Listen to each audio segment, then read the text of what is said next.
Welcome,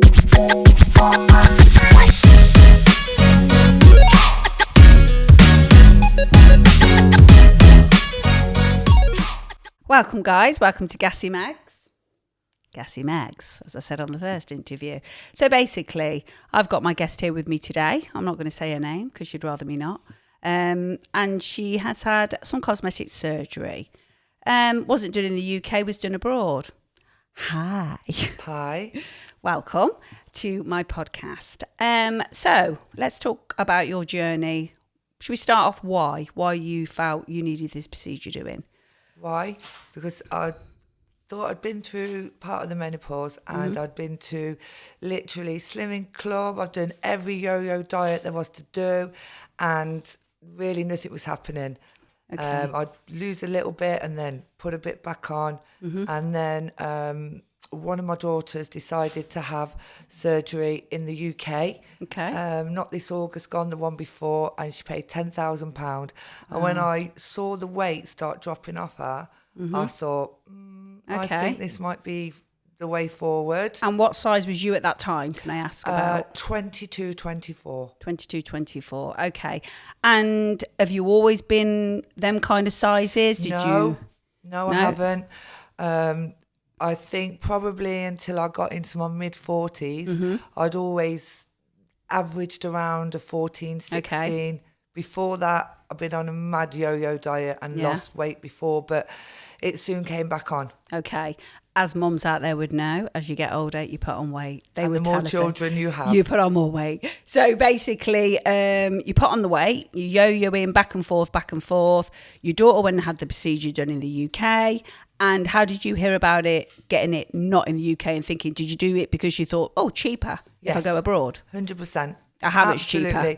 Well, I paid £2,700 plus a £350 flight. Wow. To Izmir in Turkey. Wow. So look at the difference from 10,000 and you got it for what? Say 3,000 then? Yeah. Wow, that's mad. Yeah.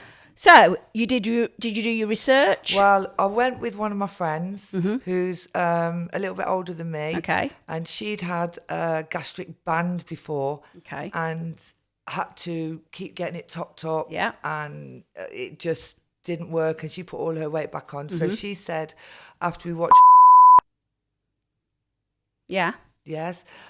losing some of her weight, we were like, right, let's do it. So I let her do all the research. We ended up she ended up deciding that this place in Izmir would be the best option. Apparently one of the better surgeons in the area. Okay. So she did the research. You didn't do any? No, I just... Dear me. Oh dear, yes. I wish I had of. I bet you wish you had, yeah. So she said all the reviews were great, she'd read. All the reviews were great. For exactly the same procedure? Exactly the same procedure. It was like the gastric sleeve. Gastric sleeve. Okay, so you've got what, the gastric band? No, I've got the gastric sleeve. But there's a gastric band you can get also. She had the band and they removed, when we went for the surgery in Turkey, they actually removed her gastric band and then gave her the gastric sleeve, which means they remove 80% of your stomach sac. Oh, wow. So it's removed, totally removed? Totally removed. Oh, gosh. So totally there's no reverse then? There's no reverse. You can stretch it. Is that another procedure? Well... Or you just got a scarf to death. And it stretches itself. Well, if you stretch it, then, it's your own fault. Okay. And then the next thing from that would be to go back and have it. But can you stretch it? Can you stretch it? Can you eat? Because I've heard when you have these sleeves, you look at a lovely meal, because obviously, when people say, I don't know how I put this weight on. You eat. You put on the weight because you eat. Usually most of the time, you love your food. So most big people are food lovers.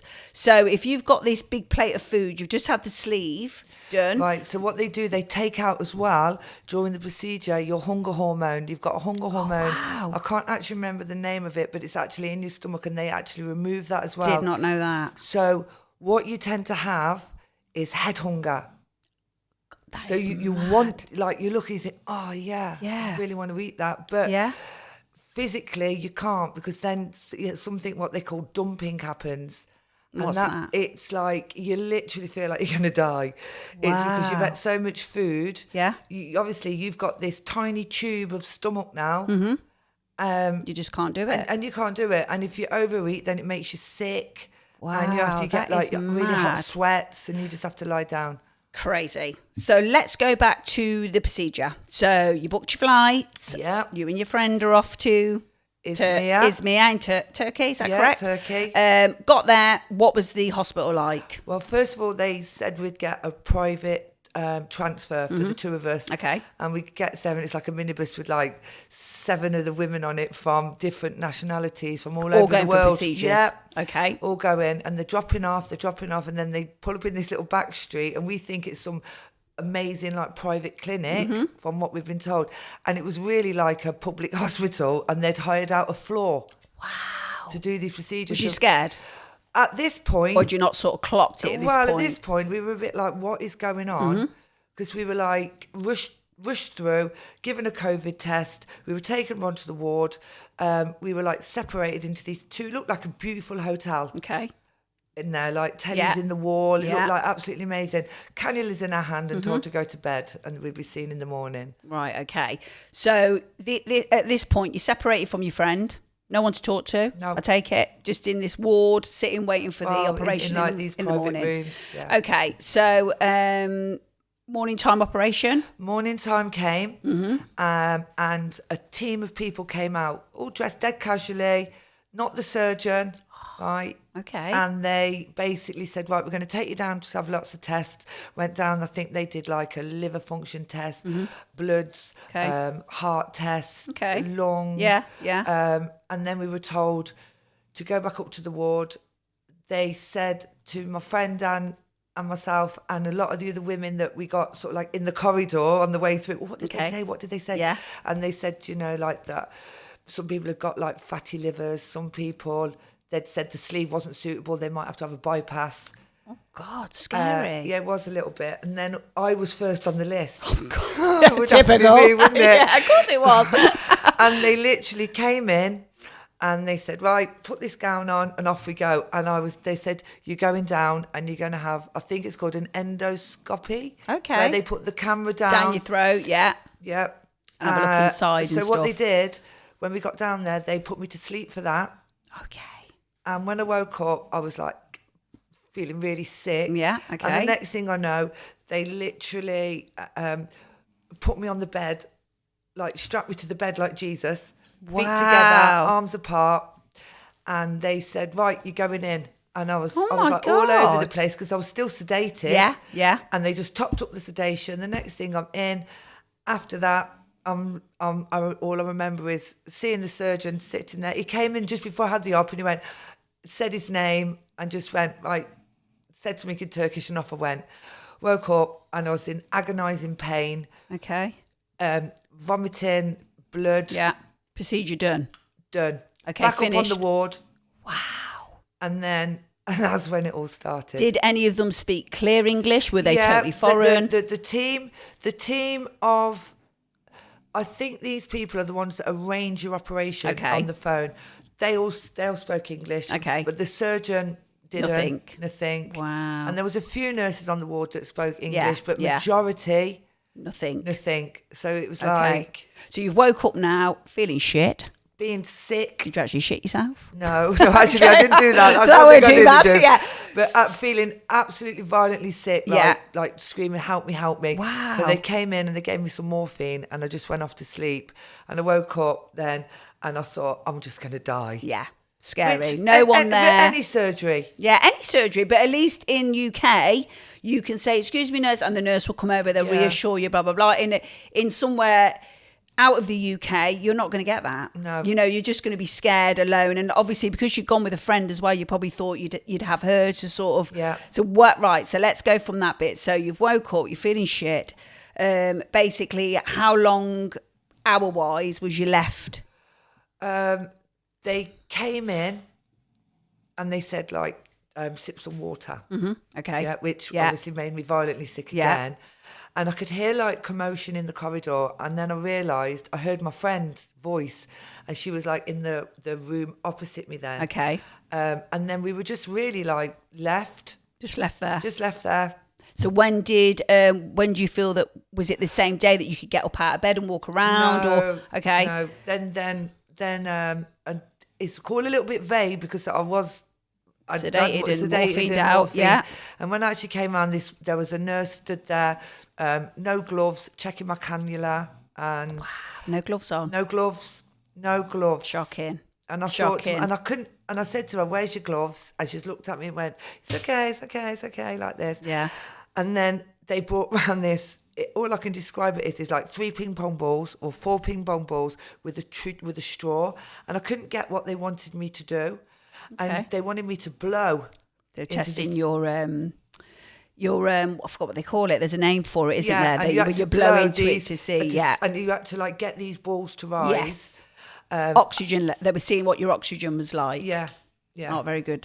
Yeah. And gesture, but they were seeing what your oxygen was like. So there was all that. But and then we were just left for the night to sleep. Okay. And they were coming in, no gloves again, doing all our obs. So nothing to eat at this point? No, you can't eat. Okay. So the next day now, talk me through the next day. So the next day, I woke up and I thought I need to go to the toilet. You know, I needed to go and have a wee. Yeah. So I went in and I'd got a bag of like the drip with the saline and everything. So I thought I'm going to see if my friend's all right. So I've managed to like stagger across the corridor and in bed. Yeah. It's okay. Yeah. She was in bed and she had a drain on her. Okay. And her bed, like my bed, was still covered in all the mucus and sick and everything. God. Well, the blood. Yeah. But like, and I just said to her, "Oh my God, why have you got a drain?" And she went, "What, have you not got one?" I said, "No." And she said, "I don't know." And I went, "Are you all right?" So I sat down with her for a bit and I said, "How do you feel?" I said, "I'm in agony." Okay. And she said, "I am too." She said, "Fleur, I've had the terriblest time." She said they like literally like pushed her back on the bed and were like really rude to her. And she said she couldn't stop being sick. And they just said to her basically like, "Get over it." So basically they didn't tell you anything how you would feel after this operation. No. They didn't give you nothing. No. So anyway, so as the day went on, I came round a little bit and I managed to FaceTime my children. Yeah. And they were like, "Oh my God, Mum, you don't look too bad." And I was like, "No, do you know what? Yes, it's painful, but I've just had major surgery. I expect it to be painful, I feel like I said, but I am concerned that there's no gloves." Okay. And then when they came round, they gave us a couple of injections. I don't know quite what they were for. Yeah. And they just left it all in the bowl on the side. Wow. You know? So I was a little bit like, wow, this isn't really very hygienic. Yeah. But let's get on with it. Let's just get it done. Let's get through it, basically. You know, we've chose this wasn't an illness. We've chosen to have this done. Yeah. So you know, and obviously you didn't have any research. You just went by what your friend said. Yeah. So it was kind of you were sort of owning that. You were like, okay, I've got to kind of just deal with it now. Yeah, because I thought to myself, it's not like I've not got an illness. Yeah. You've chose to have this done. Choice. Yeah. So your flight was booked for when? So I think our flight home was booked for 4 days from the day we got there, from the night before. Okay, so pretty much a 4-day thing. 4-day thing. Okay. Did you do you feel you was ready to go home after 4 days and the pain eased loads? Or? Well, I didn't know if I was going to be able to come home or not, because all of a sudden they came in, they kept taking my bloods, and then they came in to me and they started giving me bags of blood. Oh, right, okay. So I've walked across the corridor again and I've said, "Have you got your blood yet?" Yeah. And she said, "What blood?" She said, "Why are you having blood?" She said, "I'm not having this." So she came. "I'm not having this. Why are you getting blood and I'm not?"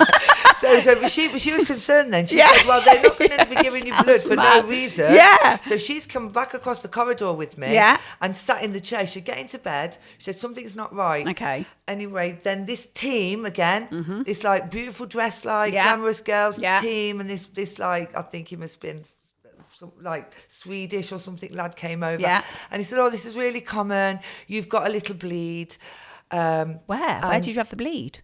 Inside? Okay. I don't know whether they nicked me or I don't know. So after that, the blood kept coming. Oh, wow. Bag after bag. Any idea how many pints you had? Well, would you say approximately? I remember seeing, was it either 4 or 6? Wow. And then they said, so then I think it was on day 3, they said to my friend, you can go to the hotel, because we had to spend the last night in the hotel. In the hotel, okay. And they said, but you can't. Scary. And I was like, why? I was like, why? Yeah, scary. And they said, no, because we need to keep a check on your hemoglobin levels. Okay. Is that how you say it? Yeah, hemoglobin, yeah. Yeah. Oh, wow. So scary. Yes. Scary times. So I cried. Yeah. And cried. Yeah. She went back to the hotel. Okay. And on her own. Yeah. Don't forget, she's like been in the hospital for these days. She Okay. went back home. So she went back to the hotel. Do you know what let me pause 1 minute. Let me just get a drink. So then, can we talk about the dreaded word, sex? Yes. Is it any different now you've had the weight loss? Yes, I'm a lot more confident. Okay. No lights out anymore. Okay. So it's just strutting your stuff, basically. Strutting my stuff. With your man. With my man. Can I be cheeky and ask to have a little look at the... at my skin? Yeah? Yeah. Just so people going forward who want to have this procedure done, it's not all rainbows. You know, there is stuff to look out for, and, you know, more surgery ongoing. So it's not just have this sleeve and you get perfect skin. If you've been a size 20 and you're going down to a size 8, 10, there's going to be a lot of extra skin. Yeah. So let's show you that now, guys. You stand up for me, madame. Okay, so here's the skin. I'm quite lucky because I haven't got. I'm quite lucky because I haven't really got like the overhang. Yeah, as a lot of girls do. A lot of girls but do. It's just very wrinkly. And yeah, which can be sorted. Maybe not in Turkey. UK, here we go. Yeah, so yeah, brilliant. Right. So thank you for watching my podcast, Gassy Mags. Please tune in to watch some more. I'll be doing another podcast next week on something else. Thank you, guys. Bye.